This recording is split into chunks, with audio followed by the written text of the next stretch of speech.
औज़ुबिल्लाहि मिनश्शैतानिर्रजीम बिस्मिल्लाहिर्रहमानिर्रहीम सल्लल्लाहु अलैहि व बारिक वसल्लम। अस्सलामु अलैकुम। मुझे बताइएगा, आवाज, स्क्रीन और कैमरा, क्या तीनों चीजें क्लियर है?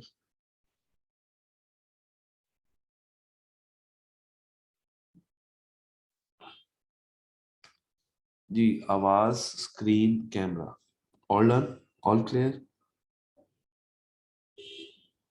पक्का?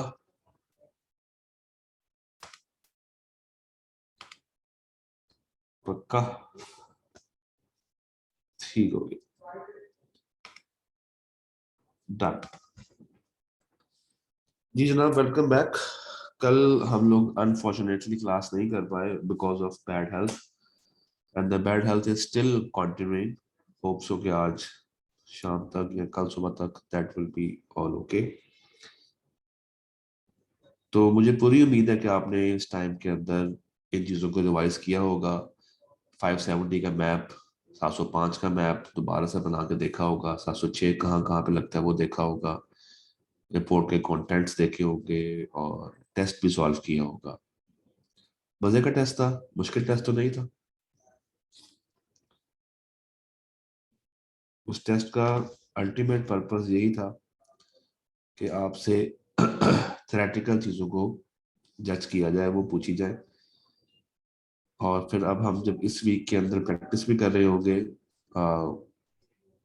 लाइव प्रैक्टिस भी कर रहे होंगे, वीडियोस भी मैं आपको दे रहा होगा प्रैक्टिस की, तो फिर नेक्स्ट टेस्ट के अंदर हम इन तमाम चीज़ों को, सिनेरियो बेस्ड क्वेश्चंस को भी देख रहे होंगे, उनको भी जज कर रहे होंगे। तो if you have any question regarding Saturdays lecture तो डिस्कस कीजिए, अदरवाइज फिर हम ये देखते हैं कि 705 706 के सवालों को एग्जाम में डील कैसे करना है आपने।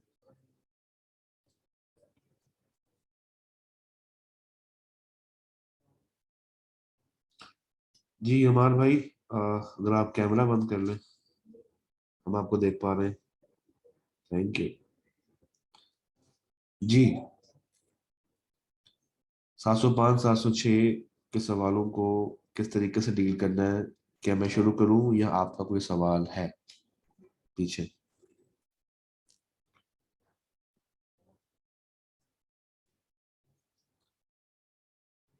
Do you guys have any question की बात? चले ये बता दीजिए कि क्या आप लोगों ने चीजों को रिवाइज किया, अंडरस्टैंड किया? ठीक, होपफुली यस। कोई डाउट किसी किस्म का, कोई बात पूछनी हो, कुछ ही समझ ना आई हो, एनीथिंग, मौका है पूछ लें। क्योंकि अपनी कन्फ्यूजन्स को पहले क्लियर करें और उसके बाद हम सवालों की तरफ मूव ऑन करते हैं। सवाल करते जाएंगे, बैक एंड में कंफ्यूजन अगर आपको आ रही है तो फिर मजा नहीं आएगा सवाल करने का भी। तो if you are all okay तो फिर हम स्टार्ट करें।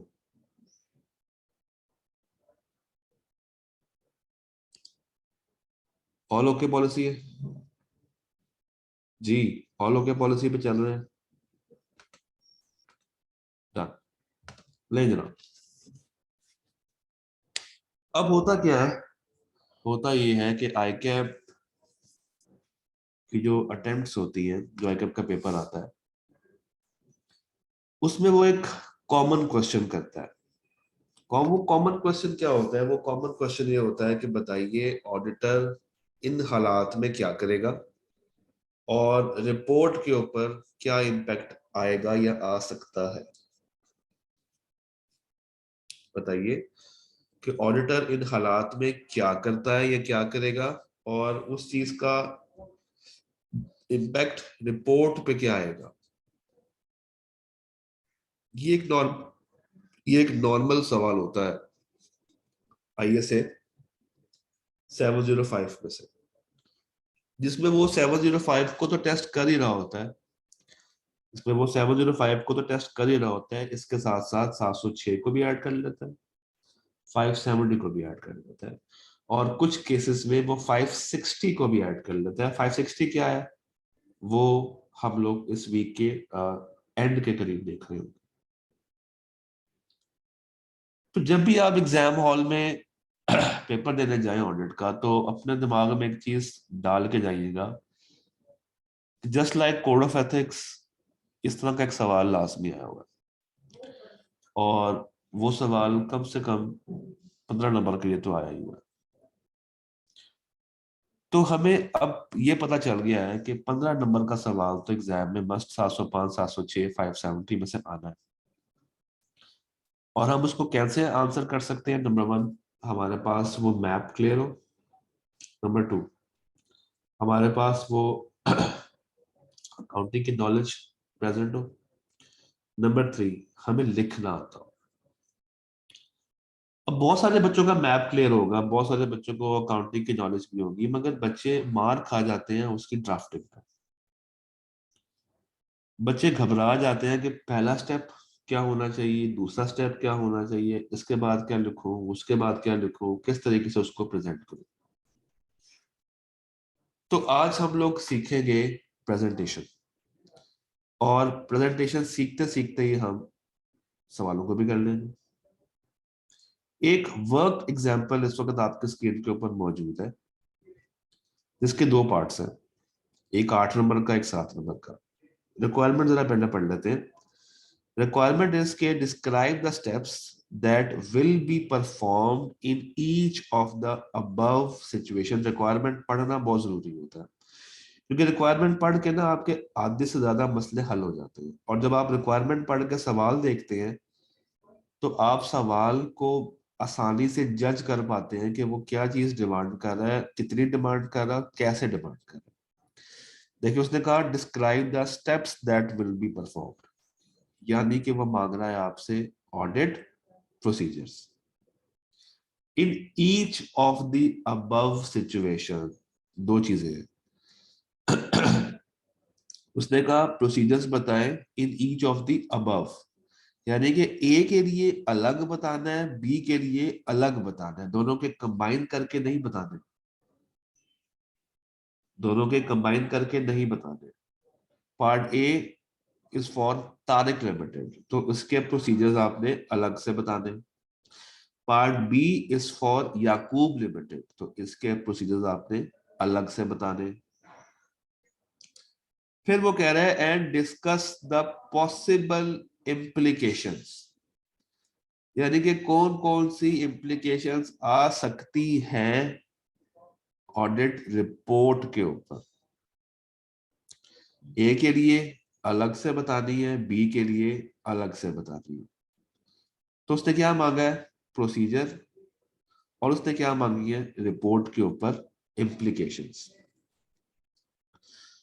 मुझे बताइए, जब वो रिपोर्ट के ऊपर इम्प्लीकेशंस की बात कर रहा है, क्या इसका हमेशा मतलब यही होगा कि हमारी ओपिनियन खराब हो रही है? जी, जब रिपोर्ट पे इम्प्लीकेशंस की बात होती है, तो इसका हमेशा मतलब यही होता है कि हमारी ओपिनियन में मसला है? नहीं। रिपोर्ट को अगर मुझे खराब करनी है, तो मैं 706 के साथ भी खराब कर सकता हूँ, और जरूरी नहीं है कि 706 आपकी ओपिनियन को हिट करे। वो साफ ओपिनियन के साथ एम्फोसिस और अदर मैटर डाल के भी आंसर किया जा सकता है। 706, 705 के साथ भी आ सकता है, यानी कि खराब ओपिनियन वाली खराब रिपोर्ट में भी आप एम्फोसिस या अदर मैटर को ऐड कर सकते हो। तो एक चीज जो आपने अपने दिमाग में हमेशा रखनी है, वो ये कि जब भी वो रिपोर्ट के ऊपर इम्प्लीकेशन का जिक्र कर रहा है, इसका हरगिज ये मतलब नहीं है कि वो कह रहा है कि 705 से मुझे आंसर करें। उसका आंसर 706 से भी किया जा सकता है। ठीक है। फिर उसने ब्रैकेट में कुछ लिखा हुआ है। ब्रैकेट में वो ये कह रहा है कि drafting of opinion is not required, यानी कि ओपिनियन ड्राफ्ट ना करने बैठ जाना, ओपिनियन का जो पैरा है वो ड्राफ्ट ना करने बैठ जाना, सिर्फ इतना बता दो कि अगर ओपिनियन पे मसला आ रहा है तो किस तरह का। मुझे वो पैराग्राफ अलग से लिख के नहीं बताना कि तुमने ओपिनियन के अंदर क्या क्या बातें लिख रही हो। सिर्फ ये बता दो कि प्रोसीजर्स क्या क्या लगाओगे, और फिर ये बता देना कि रिपोर्ट के ऊपर पॉसिबल उसकी इम्प्लीकेशंस क्या क्या है, कहाँ कहाँ पे है। तो अभी हमने सवाल नहीं देखा, अभी हमने सिर्फ उसकी रिक्वायरमेंट पढ़ी है। एक सवाल पर टाइम लगा लेंगे ना तो बाकी सवालों के ऊपर हमें फिर मैक्सिमम टाइम लगाना नहीं पड़ेगा। मुझे बताइए इसकी रिक्वायरमेंट क्लियर है?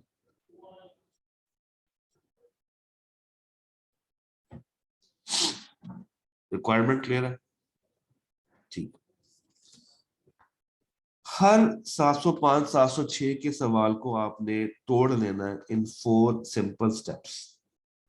हर 705 706 के सवाल को आपने तोड़ लेना है, उसको ब्रेक कर लेना है 4 स्टेप्स के अंदर हमेशा।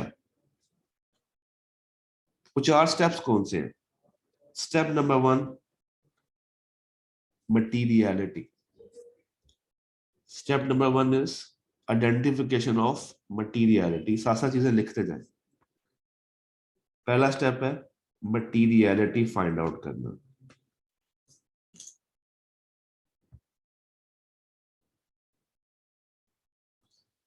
स्टेप नंबर 2, इशू को डिस्कस करना और अपने प्रोसीजर्स लिखना।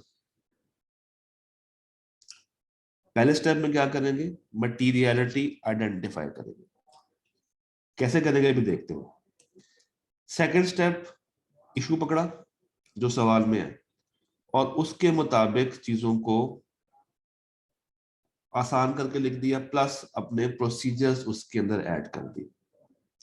आपने बताया जी सवाल के अंदर या इस कंपनी के अंदर IS 16 का ये वाला मसला है और बीइंग एन ऑडिटर हमें ये 10-12 स्टेप्स लगाएंगे। वो स्टेप्स लिखती है। यहाँ पे आपकी अकाउंटिंग की नॉलेज भी काम आएगी और स्टैंडर्ड की क्रैमिंग भी काम आएगी। पता है आपसे ये टेस्ट क्यों लिया था थ्योरेटिकल? ये इसलिए लिया था क्योंकि हर स्टैंडर्ड के अंदर अपने अपने प्रोसीजर्स छुपे हैं। जैसे 570 के अंदर हम लोगों ने वो 8-9 बातें देखी थी। फिर 705 में भी लिखी हुई है कि अगर वो आपको स्कोप लिमिट कर रहा है तो फिर आप कौन कौन सी चीजें करेंगे, मिसस्टेटमेंट है तो क्या क्या बातें करेंगे। तो इश्यूज एंड एक्शंस आपने सेकंड स्टेप में बता देंगे। फिर थर्ड स्टेप में आपने ये बताना है कि रिपोर्ट के ऊपर क्या इम्प्लीकेशन आ रही है। रिपोर्ट के ऊपर क्या इम्प्लीकेशन आ रही है। और चौथी बात जो कि आखिरी बात है वो ये कि अगर तो वो आपसे कह दे कि जनाब ओपिनियन लिख के दें तो फिर आप लिख के देंगे, और अगर वो कह रहा है कि ओपिनियन लिखने की जरूरत नहीं है तो फिर आप उस चीज से बाज रहेंगे। तो फोर्थ स्टेप डिपेंड करता है रिक्वायरमेंट के ऊपर, मगर ये जो बेसिक 3 एलिमेंट्स हैं मटीरियलिटी, इश्यूज, प्रोसीजर्स और इम्प्लीकेशन ऑन ऑडिट रिपोर्ट, ये आपको आने चाहिए। ठीक है, अब जरा सवाल देखते हैं। सवाल क्या कह रहा है, पार्ट ए क्या कह रहा है। सवाल ने सबसे पहले आपको दे दिया है प्रॉफिट बिफोर टैक्स। सवाल ने सबसे पहले आपको दे दिया है profit before tax of Tariq limited for the year 30 June 2017 is 790 million. ये जो प्रॉफिट बिफोर टैक्स उसने आपको दिया है ये बेसिकली बेंचमार्क है मटीरियलिटी डिटरमिन करने का। चीजें साथ साथ नोट करते गए। ये 790 मिलियन बेंचमार्क है मटीरियलिटी नोट करने का, मटीरियलिटी निकालने का। उसने कहा कि जिस कंपनी का आप ऑडिट करने गए हैं उसका जो प्रॉफिट बिफोर टैक्स है वो 790 मिलियन है। हमने कहा ठीक है। कंपनी जो है वो 3 साल की वारंटी देती है अपने कस्टमर्स को, और जिसके लिए उसने प्रोविजन रिकॉर्ड की है 80 मिलियन की। चले यहीं तक रुकते हैं और मुझे बताइए कि प्रोविजन वारंटी कौन सा अकाउंटिंग स्टैंडर्ड आपको हिट होता हुआ नजर आ रहा है। अभी तक 3 लाइनें पढ़ने के बाद क्या पता चल रहा है कौन सा अकाउंटिंग स्टैंडर्ड यहाँ पे हिट हो रहा है? IAS 37। तो सवाल को पढ़ते साथ ही आपके जहन में ये आ जाना चाहिए कि भाई इस सवाल में कोई ना कोई गलती है, और ये गलती IAS 37 की तरफ हमें लेके जाएगी। अब यहाँ पे आपका IAS 37 आ जाएगा, और आपको कम से कम 10, 37, 8, 16 ये स्टैंडर्ड्स आने चाहिए। तो IAS 37 हिट हो गया। The management carries out the computation internally. Management जो है, ये जो वर्किंग है प्रोविजंस की, वो खुद ही से करती है, इंटरनल वर्किंग करती है। ये प्रोसेस कॉम्प्लेक्स है, जिसके ऊपर बहुत सारी अजम्पशंस वो लोग यूज करते हैं। जरा मुझे यहाँ तक रोकिएगा और मुझे ये बताइएगा कि ये जो बात कर रहा है कि कंप्यूटेशन इंटरनली होती है, प्रोसेस कॉम्प्लेक्स है, बहुत सारी अजम्पशंस ली जाती है, ये बात क्यों कर रहा है आपके साथ? क्या आपके जहन में चीज आ रही है ये लाइन पढ़ के? क्या एक कॉमन अंडरस्टैंडिंग यहाँ पे आप डेवलप कर पा रहे हैं क्यों ये बात हो रही है? वो अगर बात ये ना भी करता फिर भी काम तो चल नहीं जाता।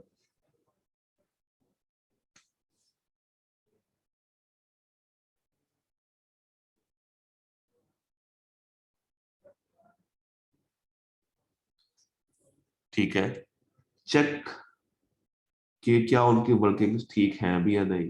ठीक है, कोई मजीद अगर आप इसको स्पेसिफाई कर सकें।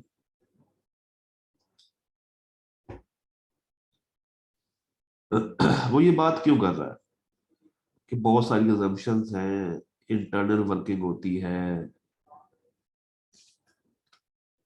ये बात लिखने की क्या उसको इतनी जरूरत आई? कॉम्प्लेक्स वर्किंग्स खुद ही से कर लेते हैं, assumption ज्यादा होती है, क्यों कर रहा है ये बात? भाई इसमें ना पार्टिसिपेट करना है, अदरवाइज अगर आप पार्टिसिपेशन में नहीं आएंगे तो फिर आपको एग्जाम हॉल में बैठ के इस तरह के सवालों को टैकल करने में मसला आएगा। तो सिर्फ सुनना नहीं है।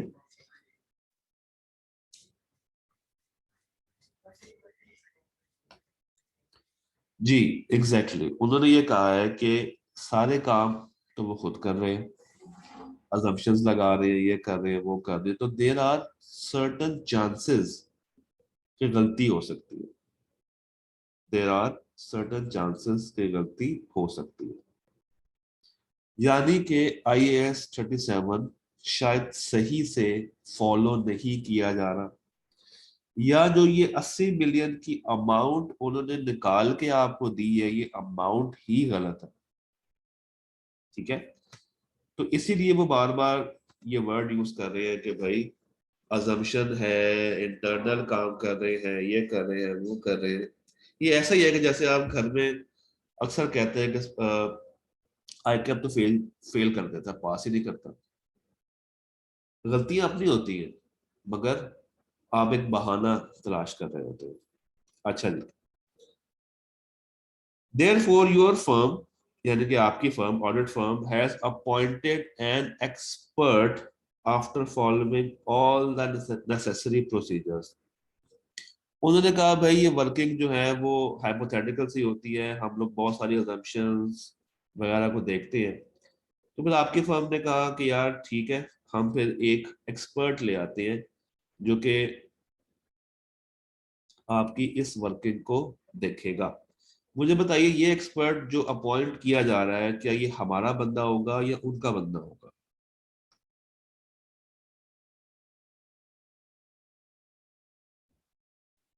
ये हमारा बंदा होगा।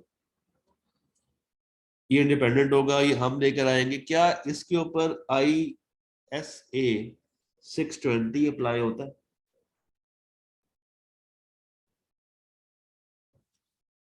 क्या इसके ऊपर ISA 620 अप्लाई किया जाएगा या नहीं? बिल्कुल किया जाएगा।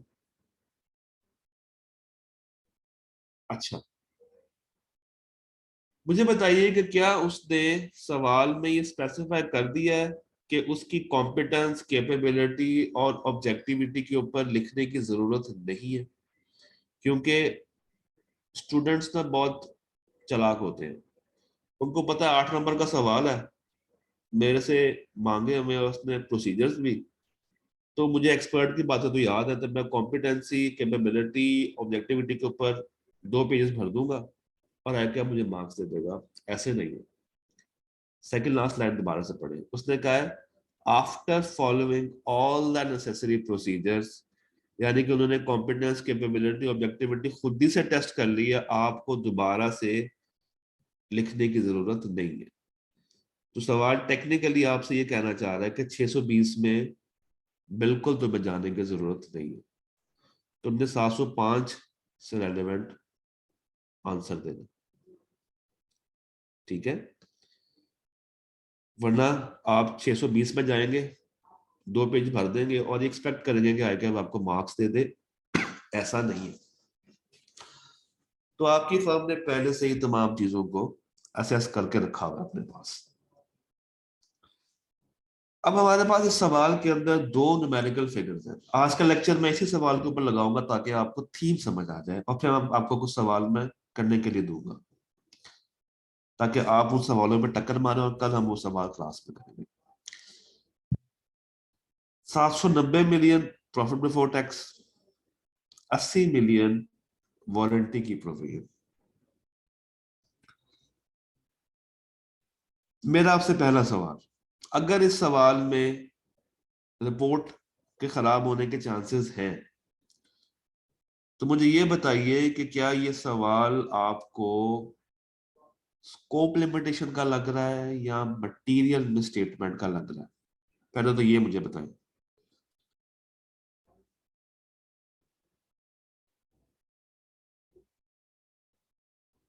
ये सवाल मटेरियल मिसस्टेटमेंट का है, स्कोप लिमिटेशन का इससे दूर दूर तक कोई ताल्लुक नहीं नजर आ रहा। हमारा पहला स्टेप है मटीरियलिटी डिटरमिन करना। Step number 1 is materiality determine करना। अब वो मटीरियलिटी डिटरमिन कैसे की जाती है? जो बेंचमार्क होता है, जो आपका बेंचमार्क होता है, इस केस में बेंचमार्क क्या है? 790 मिलियन।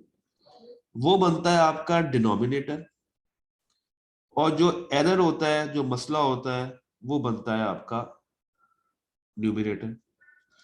तो जरा 80 मिलियन को ऊपर रखें और 790 मिलियन से डिवाइड करें और फिर 100 से मल्टीप्लाई करके बताएं ये 80 मिलियन 790 मिलियन का कितने परसेंट है। ये 80 मिलियन 790 मिलियन का कितने परसेंट आएगा?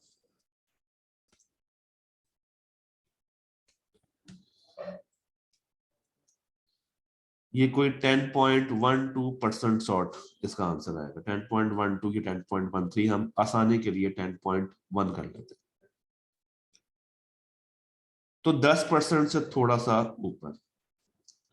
मेरा आपसे अगला सवाल, क्या क्या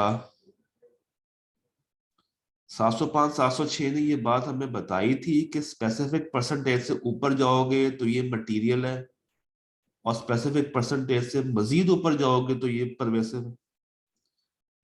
क्या मटेरियल परवेसिव वाली फिगर, परसेंटेज, हमें 705 706 ने कहीं बताई? कहीं बताई नहीं। मगर हमें ये जरूर बता दिया था कि परवेसिव वो होती है चीज जो कि पूरी फाइनेंशियल्स पे छाई हो, जो कि इतनी हैवी हो के बाकी तमाम एरियाज भी उससे डिस्टर्ब हो रहे हो, उससे हिट हो रहे हो।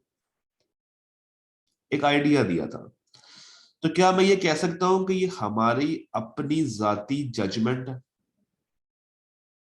पता है ये लेक्चर बहुत इंपॉर्टेंट है अगले आने वाले लेक्चर्स के लिए और वीडियोस के लिए, तो इस लेक्चर को तवज्जो से सुने।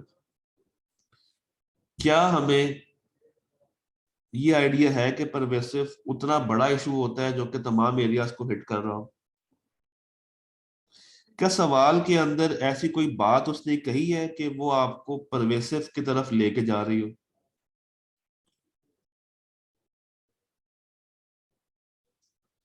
क्या सवाल ने कोई ऐसी बात कही है कि ये बहुत बड़े लेवल का इशू लग रहा हो आपको? कोई ऐसी बात की हो? नहीं। तो मटीरियलिटी पॉइंट ऑफ व्यू से क्या ये मटीरियल है 10.12 या ये परवेसिव है 10.12?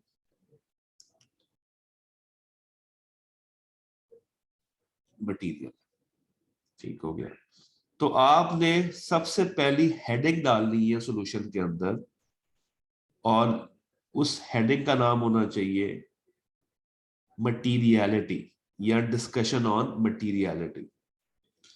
जब आप इसका सॉल्यूशन ड्राफ्ट करेंगे तो पहली हेडिंग आएगी डिस्कशन ऑन मटीरियलिटी।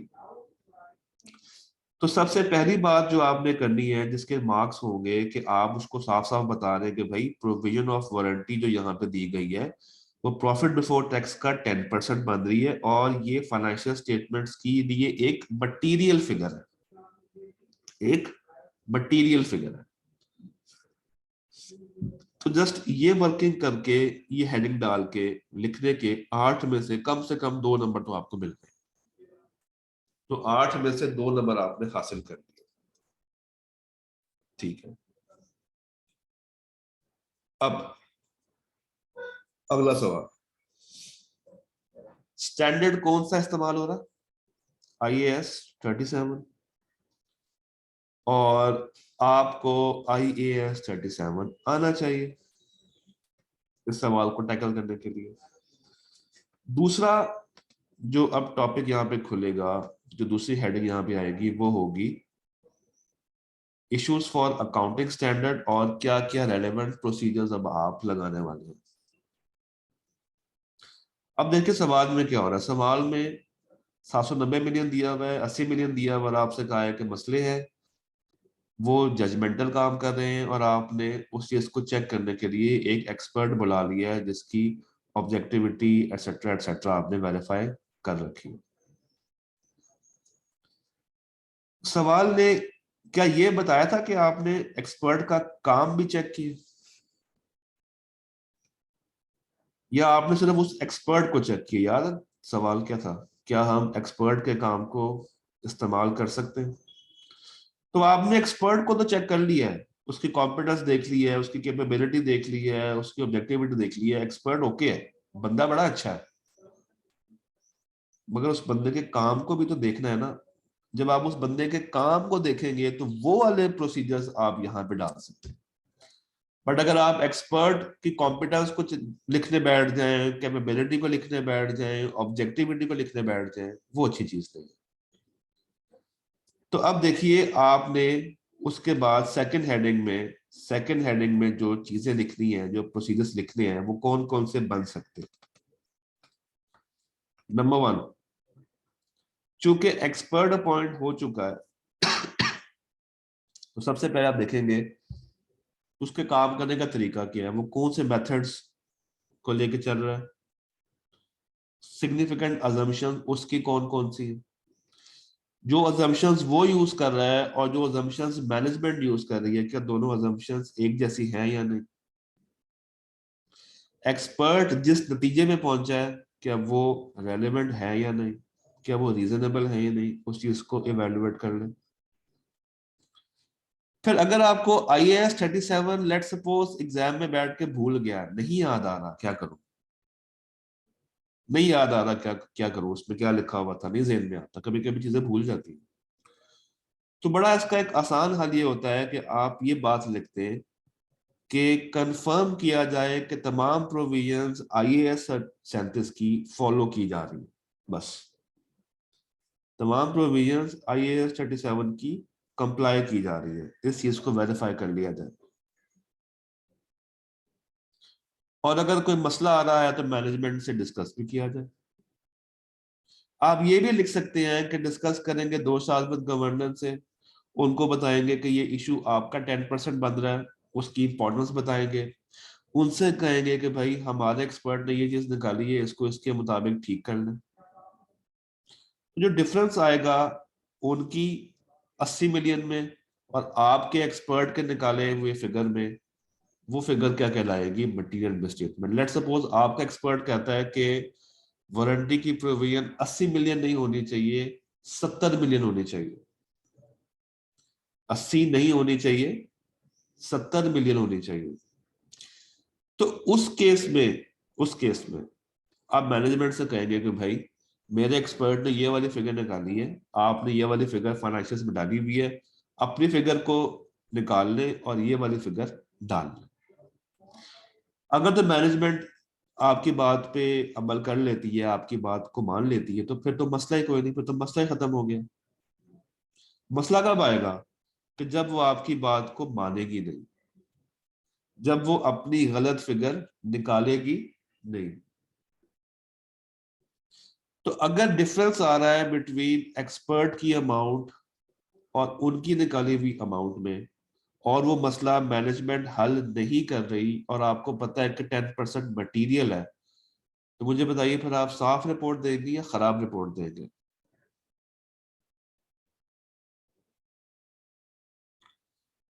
आप साफ रिपोर्ट दे रहे होंगे या आप खराब रिपोर्ट दे रहे होंगे? आप खराब रिपोर्ट दे रहे होंगे।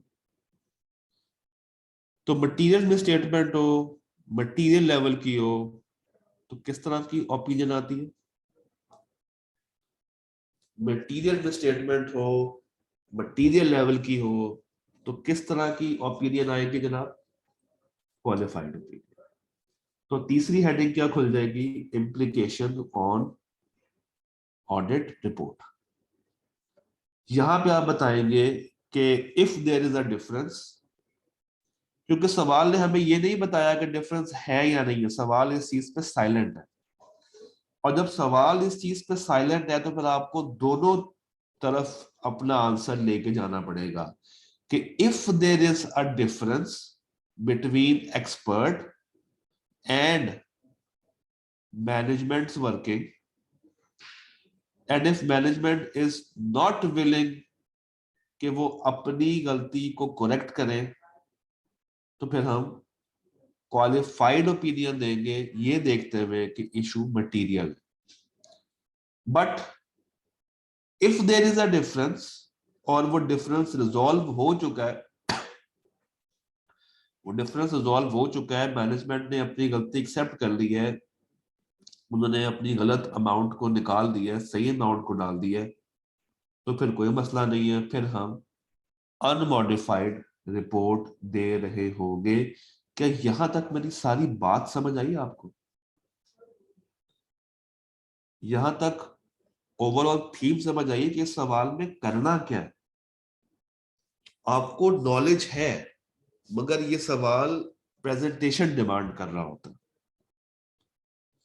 पहला step materiality, step number 2 standard कौन सा आ गया और उसके अगेंस्ट क्या क्या एक्शंस हैं, क्या क्या प्रोसीजर्स हैं।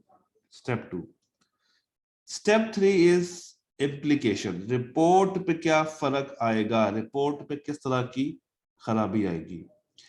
सवाल में आपने ये देखना है कि क्या उन्होंने वाजिया किया है कि मैनेजमेंट मान रही है या नहीं मान रही। इस सवाल में वाजिया नहीं था, इस सवाल में छुपा हुआ था। चूंकि सवाल में छुपा हुआ था, तो फिर पहली इम्प्लीकेशन क्या आएगी रिपोर्ट की? कि अगर वो नहीं मान रहे, और अगर वो नहीं मान रहे, तो फिर मैं क्वालिफाइड ओपिनियन दे दूंगा। अच्छा, लेट सपोज डिफरेंस आया और वो मान गए और उन्होंने अकाउंट्स को सही भी कर लिया, तो क्या मुझे ये बात बताने की जरूरत है यूजर्स को या नहीं? डिफरेंस एक आया, मैंने कहा भाई ये फिगर 80 मिलियन नहीं है, 70 मिलियन कर दे। उन्होंने कहा ठीक है सर, 80 निकाल के 70 को ऐड कर दिया। क्या मेरी रिपोर्ट क्या मेरी रिपोर्ट पे कोई इंपैक्ट आया? क्या मेरी ऑडिट रिपोर्ट पे कोई इंपैक्ट आया? नहीं आया। क्या मैं 700 वाली रिपोर्ट दूंगा इस केस में? क्या मैं इस केस में 700 वाली अनमॉडिफाइड रिपोर्ट दूंगा? ठीक है। आप लोग कह रहे हैं कि ये चीज यूजर्स को बताने के काबिल नहीं है। मुझे बताएंगे आपने किन फैक्टर्स पे जज किया है कि ये चीज बताने के काबिल है या नहीं? ये चीज आप लोगों ने किस फैक्टर को बंदे नजर रखते हुए डिसाइड किया है कि ये चीज बताने के काबिल है या नहीं?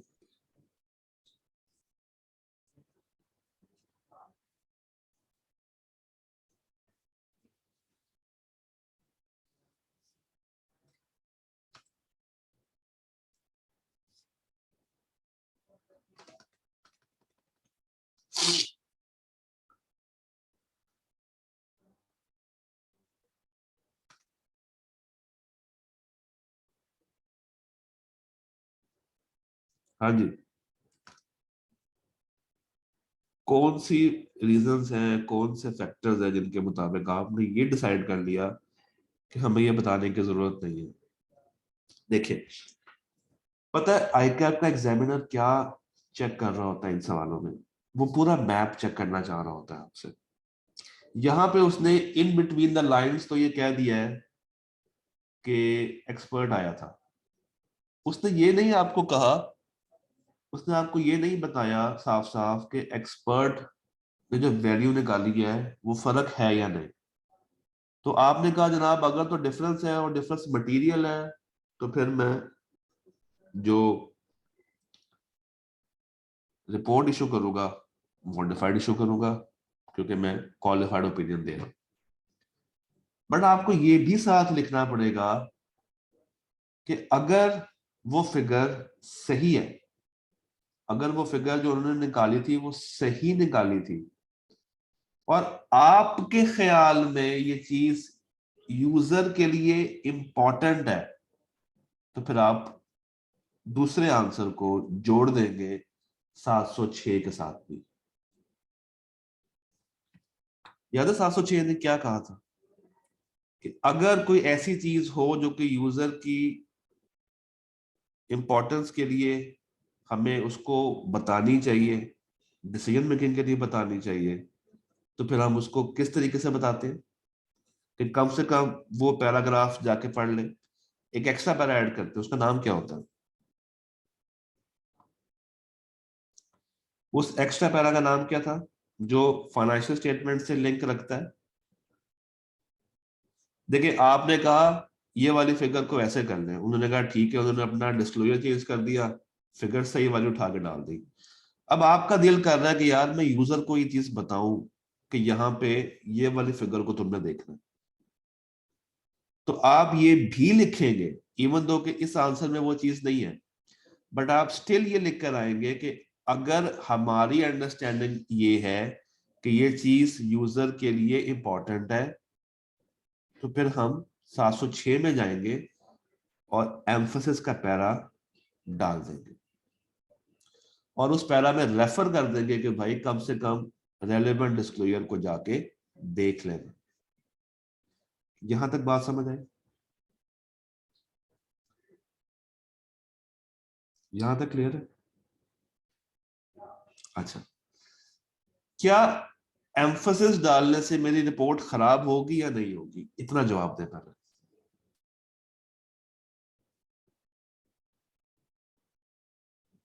भाई, एम्फोसिस डालने से रिपोर्ट खराब होगी या नहीं होगी?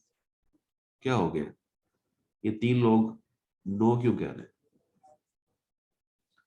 मैं एम्फोसिस डाल रहा हूं, मेरी रिपोर्ट में नया पैरा ऐड हो रहा है, मेरी रिपोर्ट मॉडिफाई हो गई है, रिपोर्ट तो खराब होगी, क्या ओपिनियन खराब होगी?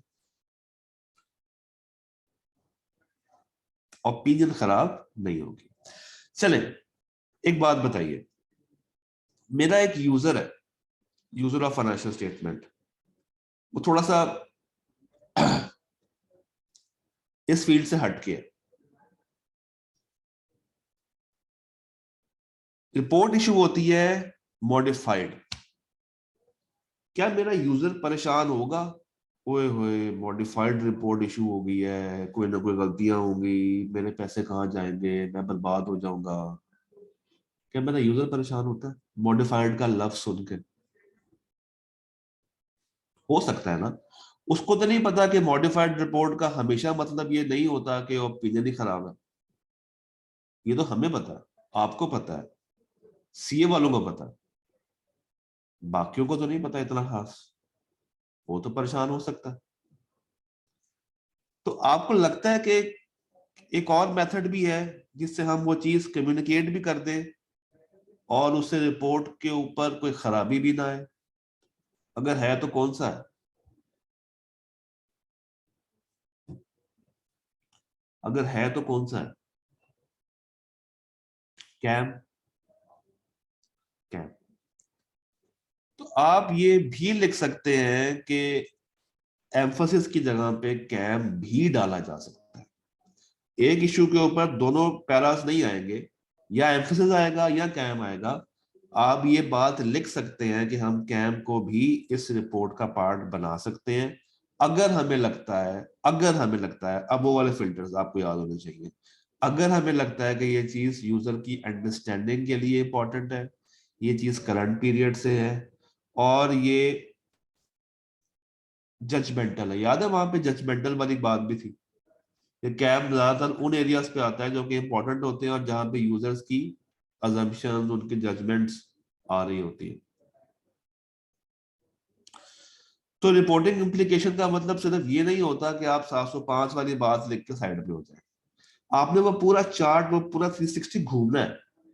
705 में भी जाना है, फिर ये भी बताना है कि 706 में भी जाया जा सकता है। फिर 706 में अगर आप चले गए हैं और उससे रिपोर्ट मॉडिफाई हो जाती है तो फिर आप 701 की तरफ भी आ सकते हैं, डिपेंडिंग अपॉन कि वो एरिया कितना ही इंपॉर्टेंट क्यों ना हो। हमने कैम डिस्कस करते हुए ये कहा था कि कैम अच्छी बातों पे आता है। तो अगर आपने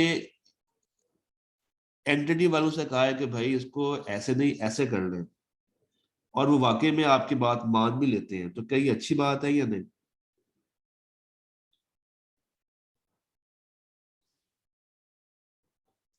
तो अब आपको पूरी गेम समझ आई कि how we are going to present our answer.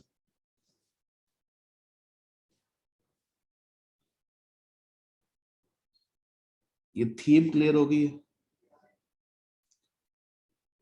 Done. अब जब भी हम आगे से सवाल को डिस्कस कर रहे होंगे तो आपके दिमाग के अंदर ये सारे फीचर्स, सारे ट्यूबलाइट्स चलनी चाहिए। कोई भी ट्यूबलाइट आपकी जल बुझ ना रही हो, ये सारी बातें आपको पता होनी चाहिए कि इन मुख्तलिफ डायमेंशन से जाके हम इसको आंसर कर सकते हैं। और इतनी वास्ट डायमेंशंस क्यों क्रिएट हुई है? क्योंकि सवाल खामोश है। सवाल खामोश है। जब सवाल खामोश होता है तो फिर हमें हर एरिया को बारी बारी कवर करना पड़ता है, तभी तो 8 नंबर है। दो दो नंबर हर तरह की बात को डिस्कस करने के लिए थे, और 3 नंबर उसके ये एक्शंस और ये प्रोसीजर्स के लिए थे। तो रिपोर्टिंग इम्प्लीकेशन में क्वालिफाइड ओपिनियन भी आ सकती है अगर वो डिसएग्रीमेंट में है। अगर वो एग्रीमेंट में है तो फिर मैं यूजर की तवज्जो दिलवाने के लिए 706 भी डाल सकता हूँ, अगर मेरी जजमेंट है तो। 706 डालने से रिपोर्ट खराब हो जाती है, उसका ऑल्टरनेट क्या है? अगर मुझे रिपोर्ट खराब नहीं करनी और रिस्की एरिया लग रहा है, करंट पीरियड से है, अनसर्टन है, आपका अल्लाह भला करे सिग्निफिकेंट ज्यादा है, तो फिर मैं कैम की तरफ भी जा सकता हूँ। ये सारी बातें मैंने कहाँ से निकाली हैं? वो जो हमने बेंचमार्क्स पढ़े थे, याद है? कैम को डिटरमिन कैसे किया जाता है, फिल्टर 1, फिल्टर 2। तो अब आपको वो सारे स्टैंडर्ड्स आपस में लिंक होते हुए नजर आ रहे होंगे। क्या ये लिंकिंग, ये बॉन्ड अब क्लियर है?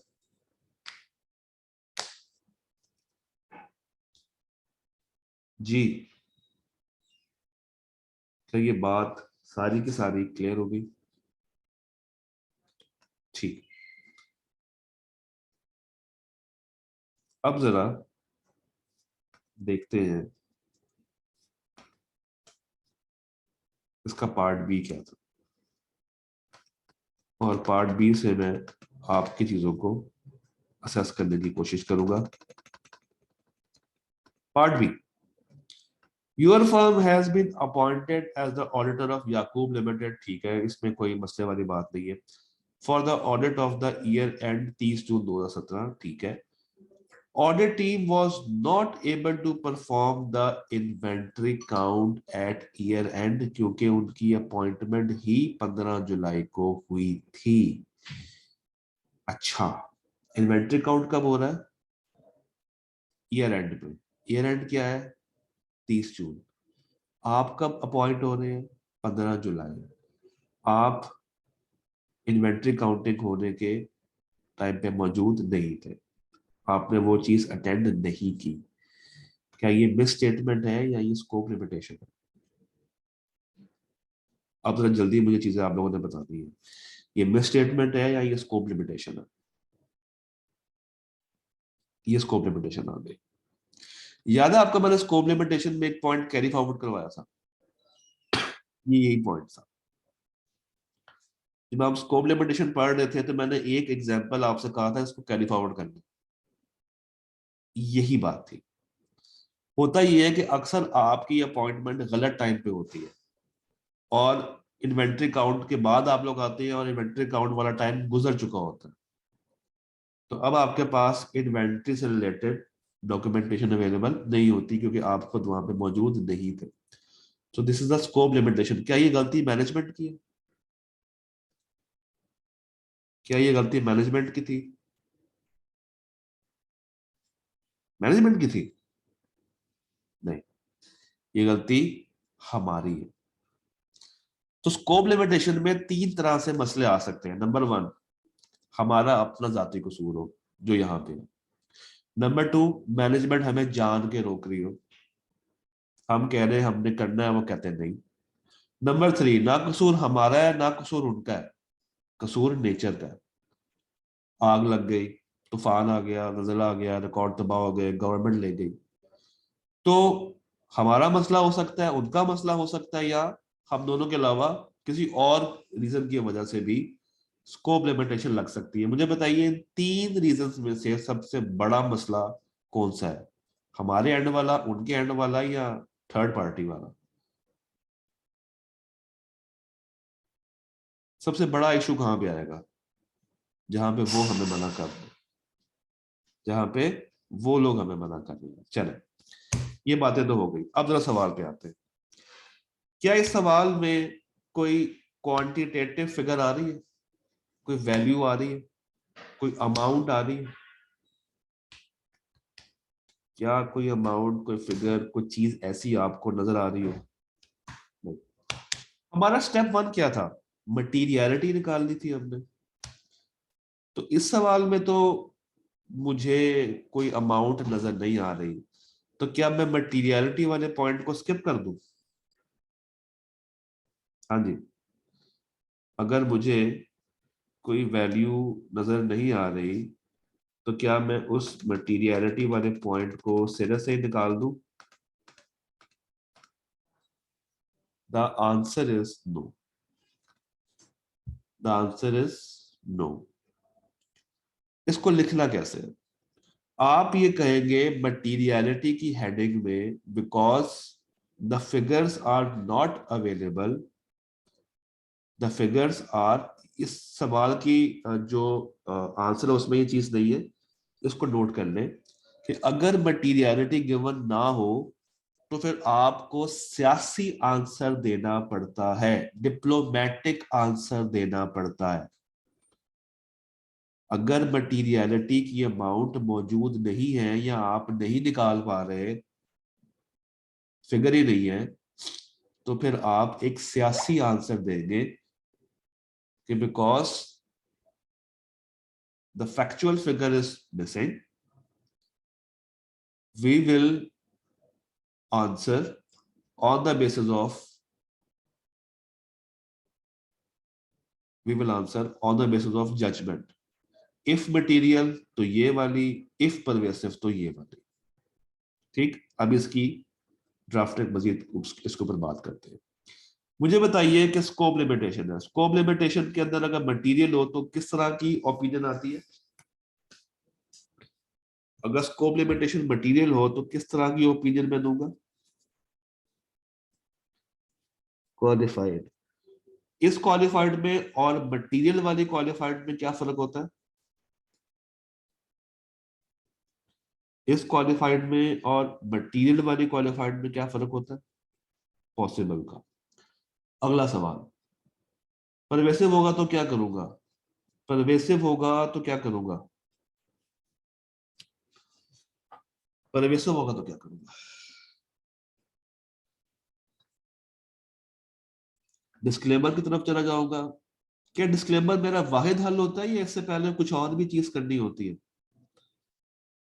विड्रॉ, तो विड्रॉ पहले लिखना है, डिस्क्लेमर बाद में लिखना है, क्योंकि पहली ऑप्शन क्या होती है? विड्रॉ की। और विड्रॉ कब कब पॉसिबल होता है? जब पॉसिबल भी हो और प्रैक्टिकेबल भी हो। हमें ये बातें भी क्लियर है। अच्छा जी, हमें पता चल गया कि मटीरियलिटी नहीं है तो हमें सियासी आंसर देना है। Heading 2, issues and actions. मुझे बताइए कौन सा अकाउंटिंग स्टैंडर्ड यहाँ पे आपको हिट होता हुआ नजर आ रहा है? अकाउंटिंग स्टैंडर्ड कौन सा यहाँ पे हिट है?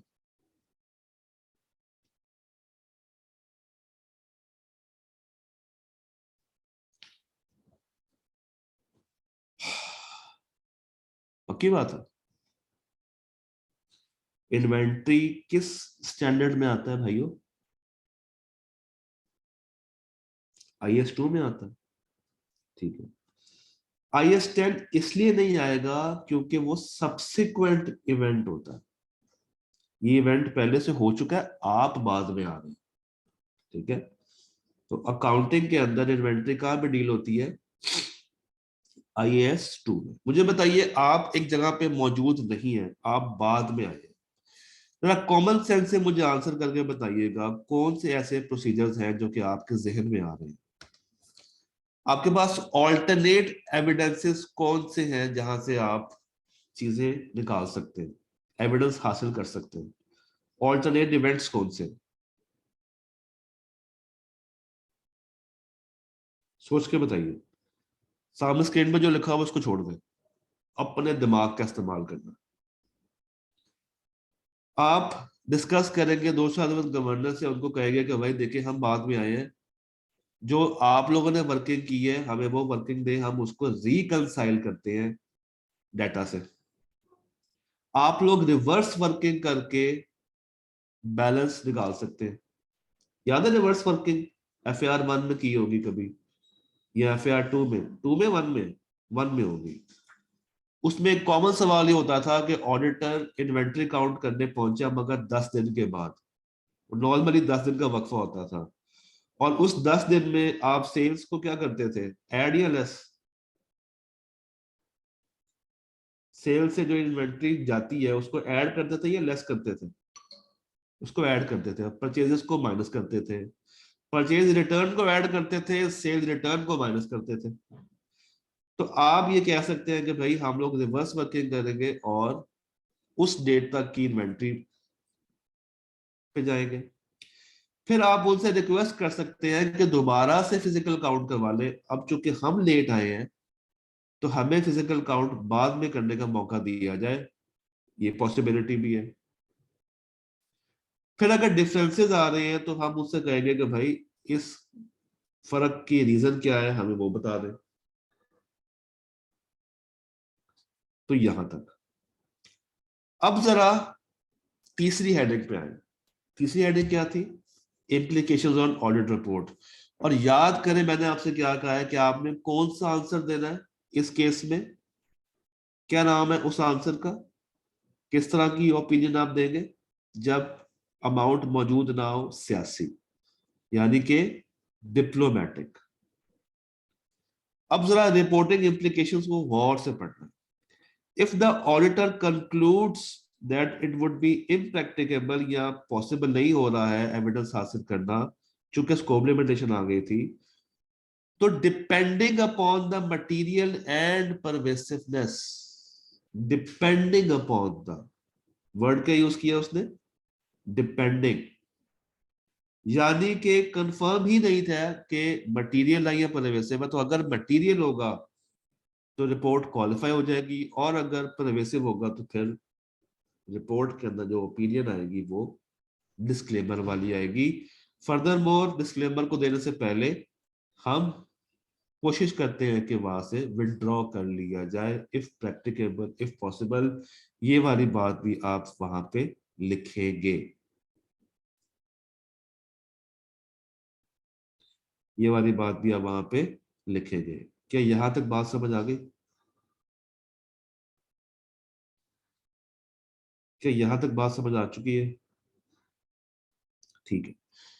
अब एक चीज बिटवीन द लाइंस है। देखिए आई कैप की टेस्टिंग का पैटर्न क्या है, एक चीज वो छोड़ देता है ओपन एंडेड, और कुछ उसकी ख्वाहिश होती है कि आप उस आंसर तक पहुंचेंगे। तो सवाल को आपने गौर से पढ़ना है। अब मुझे बताइए कि क्या ये आपका पहला ऑडिट है या रेकरिंग ऑडिट है? इस पार्ट बी में क्या आप उस कंपनी में याकूब लिमिटेड में पहली दफा गए हैं या रेकरिंग जाते रहे हैं?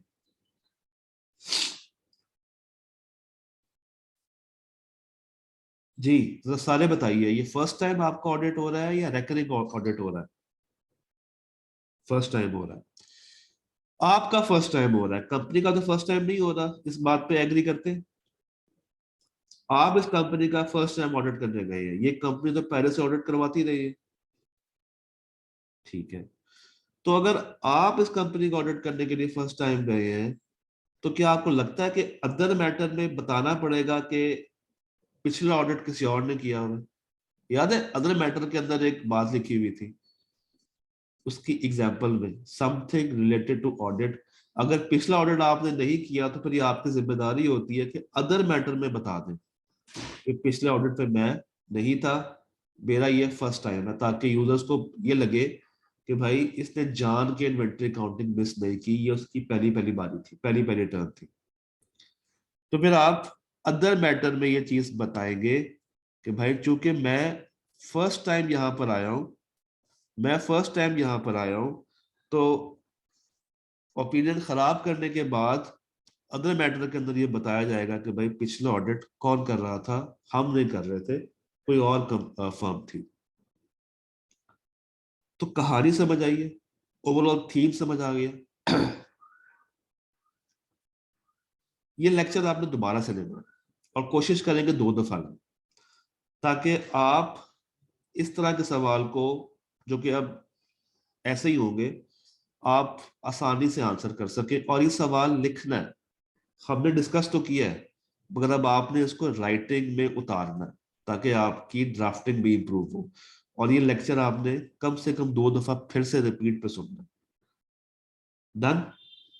ताकि आपको एक एक चीज क्रिस्टल क्लियर हो कल की क्लास से पहले। अभी मैं ग्रुप में भी बता दूंगा कि आपने कौन से सवालों को देख के आना है कल की क्लास से पहले, ताकि आपको पता हो। ठीक है? क्लास खत्म होने के बाद मैं ग्रुप में अनाउंस कर दूंगा वो सवाल जो कि आपने देख के आने हैं, और कल हम उन पे डिस्कस कर रहे होंगे।